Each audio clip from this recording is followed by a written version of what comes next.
Vous m'entendez? Ouais. Combien est-ce qu'il y en a dans la salle qui ont leur emploi depuis plus de 3 ans? Ok, plus de 5 ans? Ouais, pas mal. Est-ce que je suis en train de travailler là maintenant, tout de suite? Est-ce que j'étais en train de travailler ce matin sous la douche en réfléchissant à cette introduction? Est-ce que j'étais en train de travailler hier soir à 20 heures en corrigeant un bug dans le train pour venir à Toulon? Est-ce que vous êtes en train de travailler là actuellement? Est-ce que vous étiez en train de travailler ce week-end en pensant à un mail pro auquel vous vouliez répondre? On voit que le travail finalement il y a une certaine perméabilité. On est plus vraiment aux 35 heures, au moins dans nos métiers qui sont un peu de l'ordre créatif. Donc comment est-ce qu'on arrive à gérer le fait que bah, ça prend une place de plus en plus prégnante dans nos vies et de pouvoir répondre à des mails 24 heures sur 24? Euh, Nous, ce qu'on a fait, c'est on a créé une scope il y a 3 ans. Donc une scope, c'est une société coopérative et participative. C'est le fait d'avoir tous les salariés qui soient associés et qui aient la même voix au chapitre pour décider, prendre les décisions dans l'entreprise. Donc ça veut dire aussi de beaucoup échanger sur les valeurs qu'on veut avoir ensemble et les objectifs qu'on veut atteindre. Et en fait, d'avoir notre propre structure comme ça et de tous être sur un pied d'égalité, parce que c'est vraiment une structure qui est proche de la structure la plus démocratique qu'on peut avoir pour une entreprise, vu qu'elle remet l'humain au centre et plus le capital. Euh, donc d'avoir une structure comme ça nous a permis de finalement ne plus avoir à se soucier du temps, de plus avoir à se soucier des RTT, des vacances ou des choses comme ça, mais d'essayer d'avancer ensemble pour un bien commun qui est notre cadre de travail.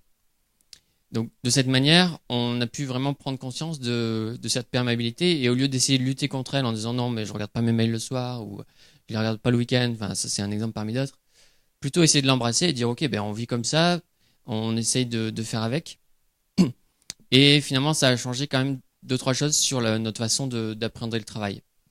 Donc ça c'était déjà une façon enfin, au moins de prendre conscience de cette notion de temps dans le travail. Et ensuite, on a pris conscience qu'il y avait en parallèle à considérer une notion d'espace. Donc pour ça, je vais vous laisser Stéphane qui va mieux en parler. Bonjour. Du coup, télécommande d'ici. Ok. Ouais, moi j'ai pris le quota de slide de David. Donc quand on a commencé en fait Scopyleft, on a commencé dans une grande maison qui était dans l'espace périurbain de Clapiers, au nord de Clapiers, sous les pins. Et dans cette maison, en fait, il y a encore des cloisons, mais en fait, il n'y avait plus de cloisons entre la vie professionnelle et la vie familiale, la vie personnelle. Là, il y a des post-it, mais il y a aussi un jeu de Go, il y a de la musique, il y a des conf calls, il y a ma fille, il y a des copains qui sont aussi des clients, enfin, tout est mélangé. Et en fait, tout est mélangé et ça répond à une vieille angoisse que j'avais. Tout le monde me disait, il faut séparer ta vie professionnelle de ta vie personnelle. Et je chantais bien que ça collait pas, ça matchait pas. En décembre, on s'est demandé en fait si on officialisait en fait l'endroit, si on le développait et si on en faisait un vrai tiers-lieu, une vraie résidence en fait pour accueillir des gens de l'extérieur, ou si on effaçait l'endroit et on passait à autre chose. On a lancé une pièce et on est passé à autre chose. Donc depuis janvier en fait, je travaille en itinérance, donc j'utilise plus mon lieu de vie, mais j'essaye de pas du tout utiliser mon lieu de vie, et du coup, je sors le matin très très tôt et je vais en ville, dans différentes villes. Là, j'ai ouvert 57 lieux depuis le début de l'année, dans 8 villes différentes. Donc là, c'est Montpellier. Alors les lieux que j'utilise, c'est quand j'arrive dans une ville, c'est en général le dimanche après-midi. Moi, c'est un Starbucks ou une brasserie. Et puis le lendemain, j'essaye de visiter les coworking. Donc là, c'est un coworking. J'aime pas trop ces endroits en fait, contrairement à comment dire, j'avais une appétence au début. Et puis en fait, je trouve qu'il y a beaucoup d'entre-soi. C'est très guildé. Et puis il y a un truc où ça essaye d'imiter en fait les bureaux. Et du coup, ça fait un petit peu comme les cybercafés. On dirait que c'est un truc un peu transitionnel.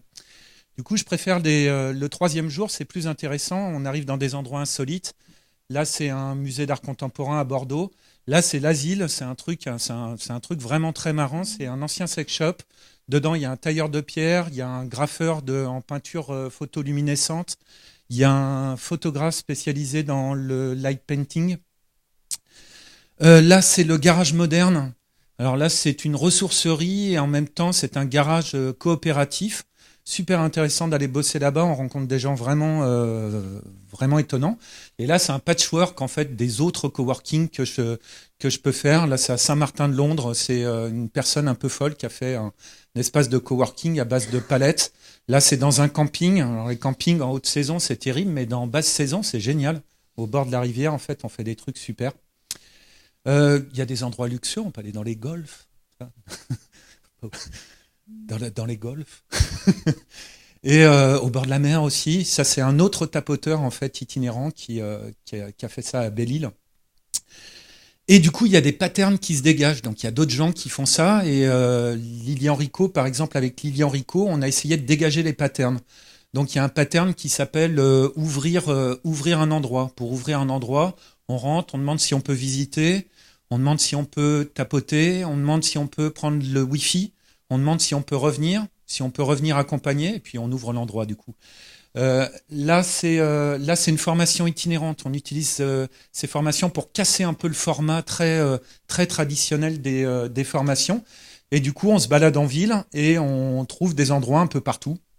Donc là, ils se baladent en ville avec des tableaux, des canvas. On se retrouve dans une ça c'est une trocante où on va bosser. Là, c'est dans une grotte, 7 km au fond de la grotte. Il y a un focus total avec vraiment des jeunes qui n'ont plus de portable, du coup. Là, c'est un autre pattern qui s'appelle Dev Open Sud. Donc là, on loue 2 gîtes dans les Pyrénées. La dernière fois, c'était à 1800 mètres. Et là, c'est 2 gîtes dans lesquels on bosse. Voilà, on bosse. Et puis on est 2 là, mais il y a une 3e personne qui est cachée là-bas. Et en ce moment, il nous regarde, il est en Sardaigne, parce qu'il fait la même chose que moi, mais il le fait de manière itinérante dans le monde entier. Je te repasse la main. Oui, je voulais vous parler un peu du chômage.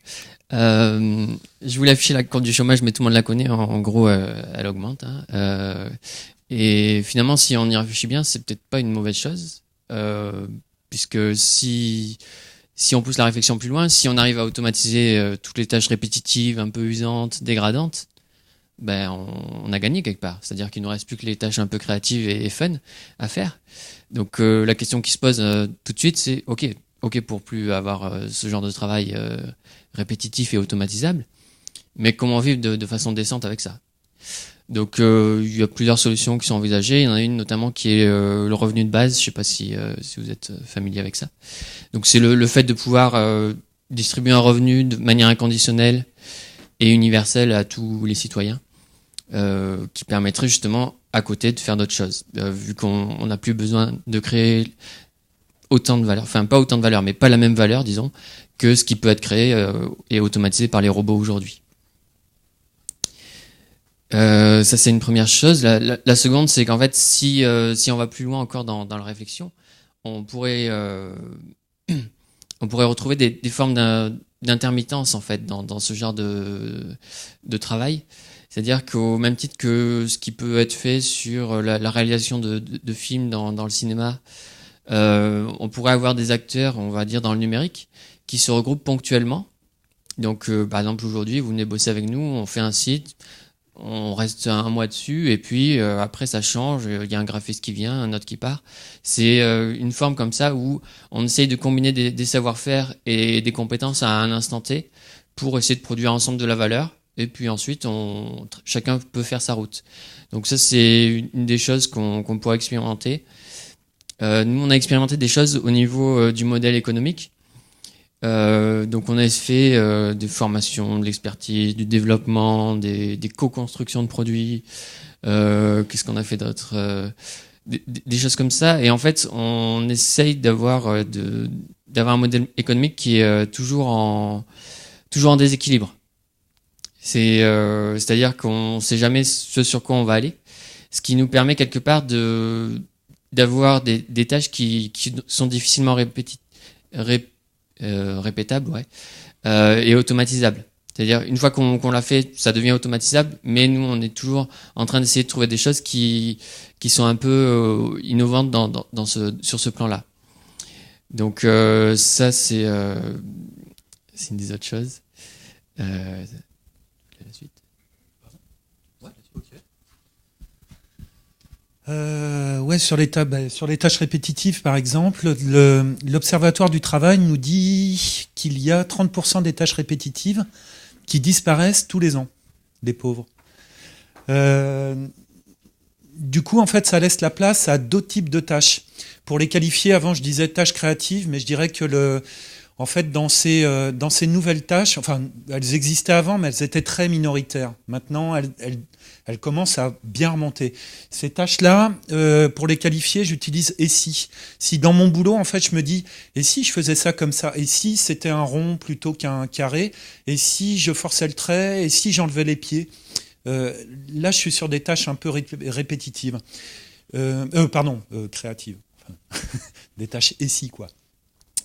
Et ça, en fait, ça change tout. C'est un changement de paradigme complet. C'est-à-dire qu'on sautait comme ça, et puis là, on saute comme ça. C'est un truc vraiment important. Par exemple, au niveau du management, avec des tâches répétitives, on a besoin de focus. Donc le management, en fait, s'il est de command and control, c'est peut-être pas la meilleure solution, mais ça marche. Le command and control sur les tâches créatives, ça ne marche pas. C'est contre-productif. Vas-y, dépêche-toi, le logo, ils arrivent. Non, le logo, je vais peut-être le faire sous la douche. En même temps, enfin, chacun sa douche. Et je vais peut-être le faire, je le fais peut-être même là, en vous parlant. Derrière, ça peut bosser. Oh, merde, je viens de casser le code de conduite. Ça, c'est un développeur qui dit mon boulot est créatif et manager, quitte ton boulot de difficultateur. Parce qu'un manager qui garderait en fait son enveloppe un peu command and control dans un milieu qui serait plus créatif, il deviendrait difficultateur. Donc il faut qu'il endosse un autre rôle qui est un rôle de facilitateur. On change en fait complètement ce truc-là. C'est vraiment un changement de rythme. Il y a beaucoup de nouvelles sociétés qui l'ont compris. Ils ont compris. Elles font ça en fait de manière naturelle. C'est vraiment natif chez eux. Et donc, elles ont pété, par exemple, les entretiens d'embauche, elles ont pété la feuille de mission, les horaires de travail. Ça déborde, mais c'est normal. Mais par contre, on s'arrange d'une autre manière. Ça, c'est l'écoute des signaux faibles. Il faut que je me rappelle ce que j'ai voulu dire derrière.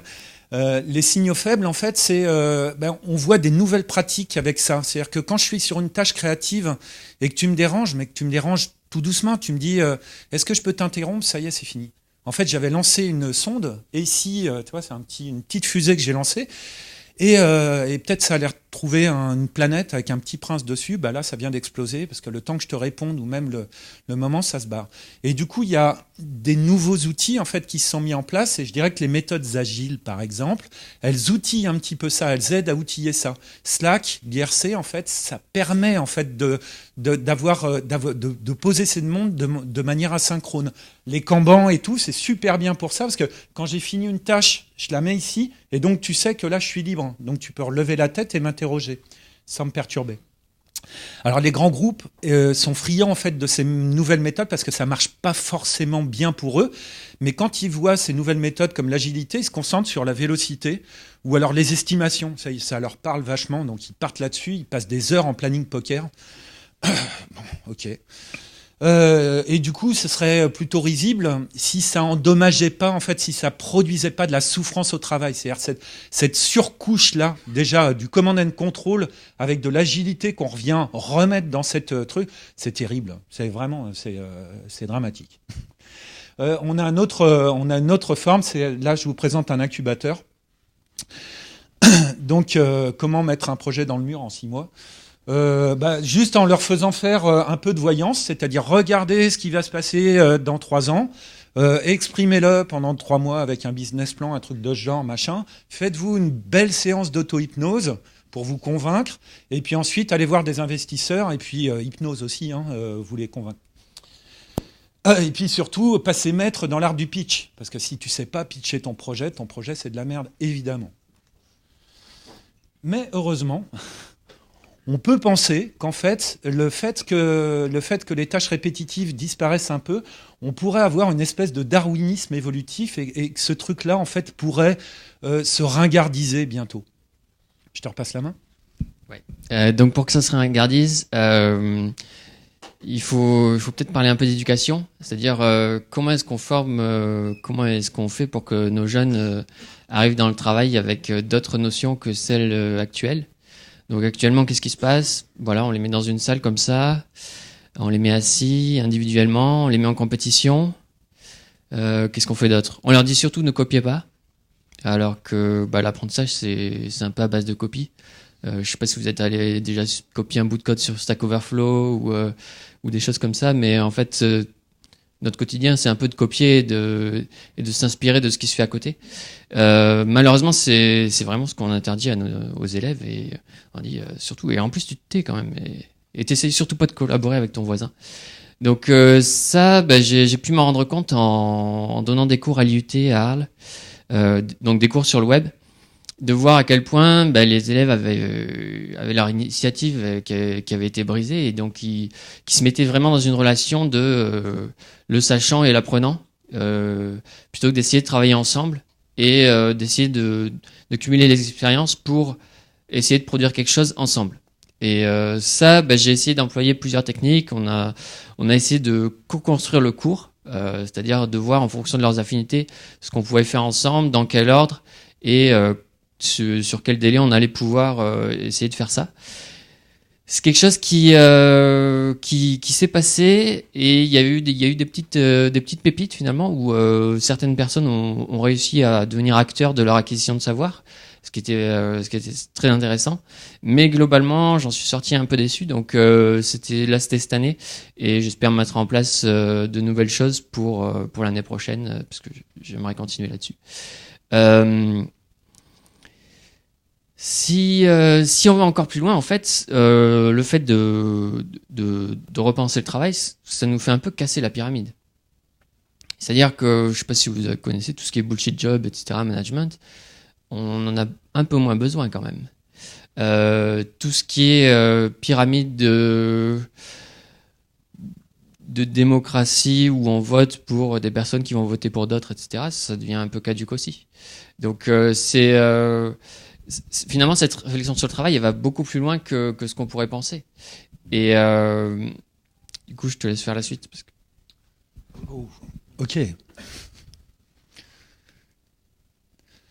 Wow.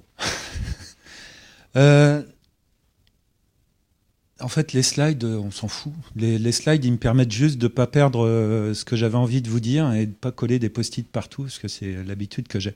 Donc là, remote, c'est une télécommande, donc ça veut dire qu'il faut que je pense au travail à distance. Et vous parlez de ça. En fait, l'agilité, en fait, vous préconise qu'on se retrouve tous ensemble dans la même salle. Et c'est vrai que c'est mieux. C'est vrai que c'est vraiment bien. Si j'ai besoin de travailler avec David, c'est vraiment mieux qu'on soit ensemble. On va tisser une qualité de lien qui va être super. Mais comment dire, ce qui est en train de se passer, ça va pas dans ce sens-là. On va plutôt vers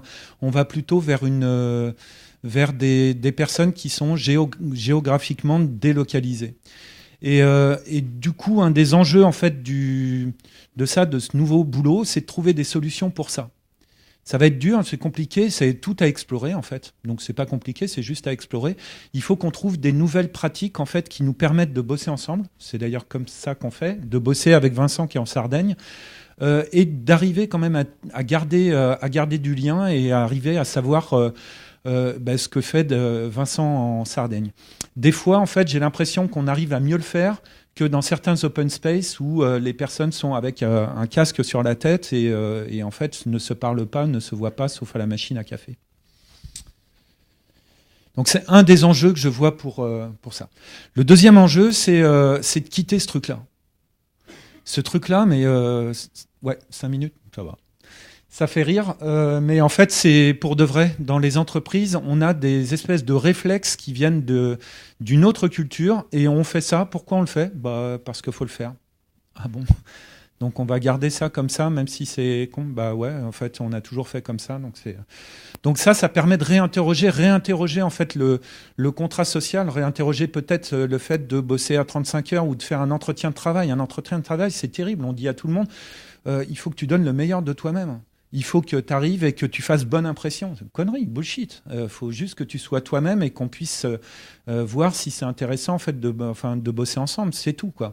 Et ça, faut réinterroger ces trucs-là parce qu'on est dans un nouveau monde. Du coup, dans ce monde-là, c'est terrible parce qu'en plus, ils ont des succès. À chaque fois que vous faites un truc, de toutes les manières, il va y avoir un résultat derrière. Et donc, on se satisfait de ce résultat. Donc, on fait un entretien d'embauche comme d'habitude.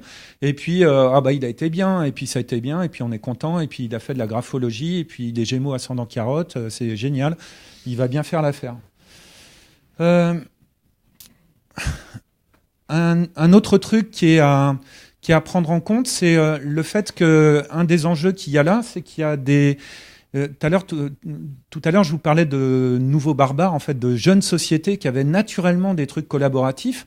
Il y en a qui sont dans ces nouveaux barbares. Il y a aussi des gens qui sont très voraces et qui ont compris, qui ont décodé ce truc-là, mais qui en profitent et qui facilitent vraiment la vie. Ils dévoient pas, comme dans les grands groupes, l'agilité ou les pratiques collaboratives. Ils les utilisent vraiment super bien pour faciliter la vie de leurs stagiaires auto-entrepreneurs. Oh mince. C'est rien. Il est en trop, lui. Je l'ai oublié. Et dernière chose, en fait, ça n'a jamais été si facile, en fait, d'entreprendre quelque chose. Aujourd'hui, c'est facile de se mettre en réseau. Le savoir, on l'a. On a plein de méthodes, en fait, pour bootstrapper une idée. Et du coup, c'est super intéressant de s'y mettre maintenant. Et d'ailleurs, pour conclure tout ça, la question qui se pose derrière, c'est si on arrive à automatiser suffisamment les tâches, qu'est-ce qu'on va faire de notre temps libre? Et non, mais ça fait rigoler, mais c'est une vraie question. Et par temps libre, j'entends pas inactivité. Hein. Par temps libre, j'entends vraiment, on peut avoir une activité qui va pas forcément être ni être lucrative, ni être de rester au lit toute la journée. D'ailleurs, regardez autour de vous, il y a des retraités qui sont 10 fois plus actifs que moi, et je trouve ça génial. Donc, qu'est-ce qu'on fait de tout ce temps? Et ça, c'est vraiment une décision qui peut être entreprise politiquement pour essayer de voir, vu qu'il y a maintenant une bonne partie de la population qui est en inactivité, enfin pas en inactivité justement, mais du moins qui n'a pas d'emploi. Qu'est-ce qu'on met en place pour que ce temps soit utile et intéressant. Et je vais terminer un peu sur une notion qui nous rend vraiment différent de la machine et du robot, qui est celle du rêve. Finalement, ce qui fait de nous peut-être des humains, c'est d'avoir cette capacité à rêver. On n'a pas encore réussi au niveau des machines à le faire. Donc c'est un peu mon message final, c'est de quoi est-ce que vous rêvez, hein? Est-ce que maintenant que cette transition est là, de quoi est-ce que vous rêvez pour résoudre vos problèmes? Voilà. Merci.